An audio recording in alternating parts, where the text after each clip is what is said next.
ഈ ഒരു വർഷം ക്വിറ്റ് ചെയ്യാന്നൊരു തീരുമാനത്തിലാണ് ഇരുന്നത്. ഇനി ഇക്കൊല്ലം കൂടി നോക്കാം അങ്ങനെ വിചാരിച്ചത്. അപ്പോൾ പെട്ടെന്ന് റിസൾട്ട് വന്നപ്പോൾ ഈ പേര് കണ്ടപ്പോൾ എനിക്ക് ആദ്യം വിശ്വാസം വന്നില്ല, എൻ്റെ പേര് തന്നെയാണോ. ഞാൻ കുറേ തവണ നോക്കി. പിന്നെ വീട്ടിൽ അമ്മയൊക്കെ ഇങ്ങനെ സന്തോഷിക്കുമ്പോഴാണ് എനിക്ക് മനസ്സിലായത് ശരിക്കും ഇന്നായിട്ടുണ്ട് എന്ന് വിശ്വസിക്കാൻ പറ്റിയത്. പിന്നെ ആ ഒരു ടൈമിൽ എന്താ വെച്ചാൽ സത്യം പറഞ്ഞാൽ സന്തോഷത്തിനെക്കാട്ടും കൂടുതൽ റിലീഫായിരുന്നു. കുറേ വർഷത്തെ ഒരു അധ്വാനം, ഒരു ഹാർഡ് വർക്ക്, ഒരു ഡെഡിക്കേഷൻ ഒക്കെ ഒരു റിസൾട്ട് കിട്ടിയൊരു ഫീലായിരുന്നു അന്ന് റിസൾട്ട് ഡേ വന്നപ്പോൾ. എനിക്കിപ്പോൾ പറയാൻ പറ്റുകയെന്ന് പറഞ്ഞാൽ നമുക്ക് ക്വിറ്റ് ചെയ്യണമെന്നൊക്കെ തോന്നും ചില സമയത്ത്. ചില നമ്മൾ ക്വിറ്റ് ചെയ്ത് പോവും. ഞാൻ തന്നെ ക്വിറ്റ് ചെയ്യണമെന്നാണ് വിചാരിച്ചുകൊണ്ടിരുന്നത്. പക്ഷെ നമുക്ക് നോക്കാം, ഒരു ചാൻസും കൂടി കൊടുക്കാം നമുക്ക് സ്വയം തന്നെ. മീൻസ് നമ്മൾ തന്നെയാണ് നമ്മളെ ലിമിറ്റ് തീരുമാനിക്കുന്നതാണ് ഞാൻ കരുതുന്നത്. അപ്പോൾ ഒന്നും കൂടി ഒരു ലാസ്റ്റ് ചാൻസ് കൂടി സ്വയം കൊടുത്തു നോക്കുക. നമുക്കൊണ്ട് പറ്റുമെന്ന് നമുക്ക് തന്നെ അറിയാം. വേറെ കുറെ ആൾക്കാർ നമ്മളെ നിരുത്സാഹപ്പെടുത്താനും ഡിസപ്പോയിന്റ് ചെയ്യാനൊക്കെ ഉണ്ടാവും. അത് ചിലപ്പോൾ നമുക്കത് ഭയങ്കരമായിട്ട് ഹേർട്ട്ഫുൾ ആവുകയും ചെയ്യും. എന്നാൽ പോലും സ്വയം ഒരു ലാസ്റ്റ് ചാൻസ് എന്ന് പറഞ്ഞിട്ട് കൊടുക്കുക, മാക്സിമം എഫേർട്ട് ഇടുക.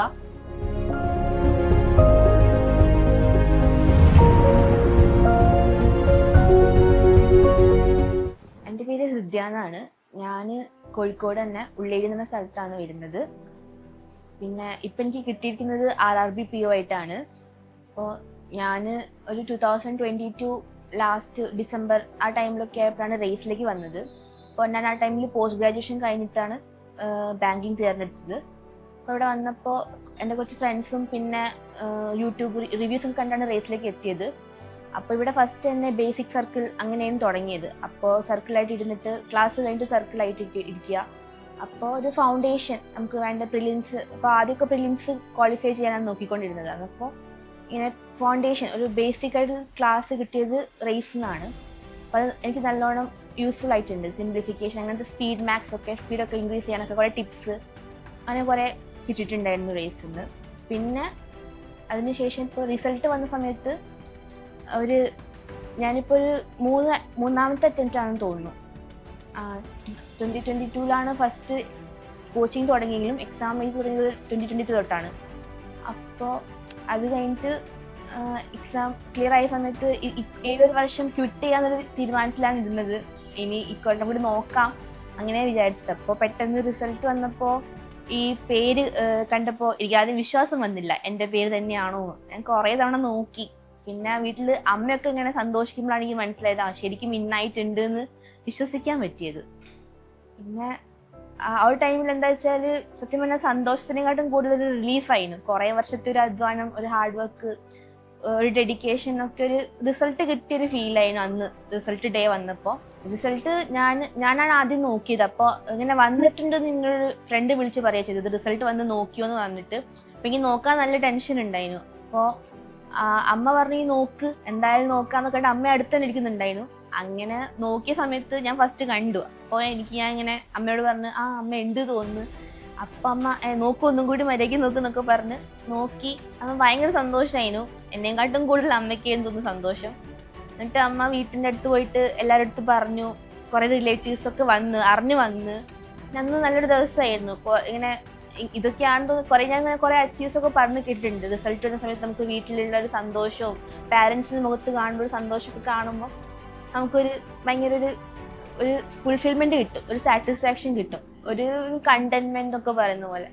അത് ആ ഒരു ഫീലിംഗ് ആയി അന്ന് മൊത്തം. ആ ദിവസം മൊത്തം അങ്ങനെ പോയി. കുറേ കോൾ വന്ന്, കുറേ ഫ്രണ്ട്സ് വിളിച്ച്, ഫ്രണ്ട്സായിട്ട് ഷെയർ ചെയ്യുമ്പോൾ ഭയങ്കര ഈ സ്ട്രഗ്ലിംഗ് പീരീഡ് ഒക്കെ കുറേ ഫ്രണ്ട്സ് നേരിട്ട് കണ്ടാണ്. അപ്പോൾ അവർക്കൊക്കെ ഭയങ്കര സന്തോഷം. ചിലരൊക്കെ വിളിച്ച് പറയുമ്പോൾ അവരുടെ ഒരു സന്തോഷം നമുക്ക് ഇങ്ങോട്ട് ഫീൽ ചെയ്യുന്നുണ്ട്. ഫോണിൽ കൂടെ സംസാരിക്കുമ്പോൾ തൊട്ട് മുന്നിൽ നിന്ന് അവർ നമ്മളെ വല്ലാണ്ട് ചിയർ ചെയ്യുന്ന പോലെയൊക്കെ തോന്നിയിട്ടുണ്ട്. നല്ലൊരു ആ ഒരു നിമിഷത്തിന് വേണ്ടിയാണ് കാത്തു നിന്നതെന്ന് തോന്നി. എനിക്ക് എൻ്റെ ഒരു പ്രിപ്പറേഷൻ ജേർണിയിൽ ഒരു ഡിഫിക്കൽട്ടി ഉള്ള 2 സബ്ജക്ട്സ് എന്ന് പറഞ്ഞാൽ ഒന്ന് QAയും പിന്നെ GAയും ആയിരുന്നു. അപ്പോൾ മാത്സ് ഞാൻ സ്പീഡ് മാത്സ് ഒക്കെ ഓക്കെ ആയിരുന്നു. പക്ഷേ ഈ കുറച്ചിങ്ങനെ ഇങ്ങനത്തെ അരിത്മെറ്റിക് ഒക്കെ വരുമ്പോൾ ഞാൻ സ്കിപ്പ് ചെയ്യാറാണ് പതിവ്. എനിക്കത് എത്ര നോക്കിയിട്ടും ശരിയാവുന്നില്ല. പിന്നെ കുറച്ചൊക്കെ വർക്ക് ചെയ്തു. ഒരു ആവറേജ്, ഒരു എബോവ് ആവറേജ് സ്കോർ കിട്ടാൻ തുടങ്ങി കുറച്ച് വർക്ക് ചെയ്തതിന് ശേഷം. പക്ഷെ അതിൻ്റെ മുകളിലേക്ക് പോകുന്നില്ല. അപ്പം ഞാൻ നോക്കിയപ്പോൾ GA എനിക്ക് ഭയങ്കര ലോ സ്കോറാണ് കിട്ടാറ്. GA എനിക്ക് ഒട്ടും മാർക്ക് കിട്ടാറില്ലായിരുന്നു. അങ്ങനെ ഞാൻ ഒന്ന് പ്രിപ്പറേഷനിൽ സ്ട്രാറ്റജി ജസ്റ്റ് ആയിട്ടൊന്ന് GAയിൽ ഒന്ന് ശ്രമിച്ച് നോക്കാം ഒരു 2-3 എക്സാമിന് വേണ്ടിയിട്ടെങ്കിലും എന്തെങ്കിലും ഒരു ഇമ്പ്രൂവ്മെന്റ് ഉണ്ടോ എന്ന് നോക്കിയിട്ട് അതിൽ കുറച്ചും എനിക്ക് പറ്റുന്ന ആദ്യം തന്നെ ഞാൻ സത്യം പറഞ്ഞാൽ എനിക്ക് പറ്റിയൊരു മിസ്റ്റേക്ക് എന്താ വെച്ചാൽ എനിക്ക് തോന്നി എന്നെ കൊണ്ട് GA പറ്റൂല, എനിക്ക് GAയിൽ മാർക്ക് മേടിക്കാൻ പറ്റത്തില്ല എന്നുള്ളൊരു ആദ്യം ഞാൻ അങ്ങനെ കരുതി കഴിഞ്ഞു. പക്ഷെ പിന്നെ എനിക്ക് സ്കോർ ഇമ്പ്രൂവ് ചെയ്യണമെങ്കിൽ GAയിൽ എന്തെങ്കിലും ഒരു ഇമ്പ്രൂവ്മെന്റ് വരുത്താൻ പറ്റുവാണെങ്കിൽ എനിക്ക് ഇംഗ്ലീഷിലൊക്കെ നല്ല മാർക്ക് ഉണ്ടാവാറുണ്ടായിരുന്നു. അങ്ങനെ ഞാൻ GA കുറച്ച് നോക്കി, സെൽഫ് സ്റ്റഡി ആയിട്ട് തന്നെ കുറച്ച് ഡെഡിക്കേറ്റഡ് ആയിട്ട് തന്നെ ഡിസിപ്ലിൻഡ് ആയിട്ട് തന്നെ ഡെയിലി കറണ്ട് അഫയേഴ്സ് ഒക്കെ നോക്കാൻ തുടങ്ങി. അതിനനുസരിച്ചുള്ള മാറ്റം എനിക്ക് ഓരോ എക്സാമിനും കാണാൻ തുടങ്ങിയിട്ടുണ്ട്. മീൻസ് ആദ്യം ഒരു ഭയങ്കര ലോ ആയിട്ട് കിട്ടിക്കൊണ്ടിരുന്ന മാർക്ക് പിന്നെ ഗ്രാജുവലി ആയിട്ട് ഇമ്പ്രൂവ് ചെയ്യാൻ തുടങ്ങി. പിന്നെ ഒരു എബൌട്ട് 10 ഒക്കെ കിട്ടാൻ തുടങ്ങി. അപ്പോൾ ഒരു കോൺഫിഡൻ്റ് ആയി പറ്റും എന്നുള്ളത്. ഇങ്ങനെ ഇത്തവണത്തെ റിസൾട്ട് വന്നപ്പോഴും GAയിൽ എനിക്ക് അത്യാവശ്യം നല്ല മാർക്ക് ഉള്ളത് കൊണ്ടാണ് ക്ലിയർ ആയെന്നാണ് ഞാൻ കരുതുന്നത്. കാരണം ബാക്കിയുള്ളതിലും അല്ലെങ്കിലും അത്യാവശ്യം മാർക്ക് ഉണ്ടാവാറുണ്ടായിരുന്നു. GAയിൽ നല്ല കുറവായിരുന്നു കിട്ടാറ്. GAയിൽ നല്ലോണം ഞാൻ സെൽഫ് സ്റ്റഡി ചെയ്തു. സെൽഫ് സ്റ്റഡി ചെയ്യുമ്പോൾ തന്നെ എല്ലാ ദിവസവും ഞാൻ ഡെഡിക്കേറ്റഡ് ആയിട്ട് തന്നെ കറണ്ട് അഫയേഴ്സ് നോക്കുകയായിരുന്നു. ആദ്യമൊക്കെ എനിക്ക് കറണ്ട് അഫയേഴ്സ് നോക്കാൻ തന്നെ ഭയങ്കര ബുദ്ധിമുട്ടായിരുന്നു. എനിക്ക് ഇഷ്ടമില്ലായിരുന്നു കറണ്ട് അഫയേഴ്സ്, ഒന്നും മനസ്സിലാവാറില്ലായിരുന്നു. പിന്നെ അതിന് വേണ്ടി ടൈം കൊടുത്തു, അതിനെ കൂടുതൽ മനസ്സിലാക്കാൻ തുടങ്ങി. ന്യൂസ് പേപ്പറൊക്കെ നോക്കും, ന്യൂസൊക്കെ ഫോളോ ചെയ്യാൻ തുടങ്ങി. അപ്പോൾ ഒരു ഇൻട്രസ്റ്റ് വന്നു തുടങ്ങി. പിന്നെ ആ ഒരു കൊടുത്ത എഫേർട്ടിൻ്റെ റിസൾട്ടും ഓൾ ഓഫ് തന്നെ അല്ലായിരുന്നു, ഗ്രാജുവൽ ആയിട്ട് ഇൻക്രീസ് ഉണ്ടെന്ന് മനസ്സിലായപ്പോൾ അതിൽ കുറച്ചും കൂടി ടൈം ഇൻവെസ്റ്റ് ചെയ്യാൻ തോന്നി. അങ്ങനെയാണ് ഒരു സക്സസ് കിട്ടിയത്. എനിക്കിപ്പോൾ പറയാൻ പറ്റുകയെന്ന് പറഞ്ഞാൽ നമുക്ക് ക്വിറ്റ് ചെയ്യണമെന്നൊക്കെ തോന്നും ചില സമയത്ത്. നമ്മൾ ക്വിറ്റ് ചെയ്ത് പോവും. ഞാൻ തന്നെ ക്വിറ്റ് ചെയ്യണമെന്നാണ് വിചാരിച്ചുകൊണ്ടിരുന്നത്. പക്ഷെ നമുക്ക് നോക്കാം, ഒരു ചാൻസും കൂടി കൊടുക്കാം നമുക്ക് സ്വയം തന്നെ.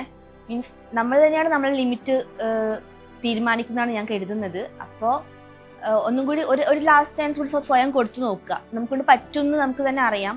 വേറെ കുറെ ആൾക്കാർ നമ്മളെ നിരുത്സാഹപ്പെടുത്താനും ഡിസപ്പോയിന്റ് ചെയ്യാനൊക്കെ ഉണ്ടാവും.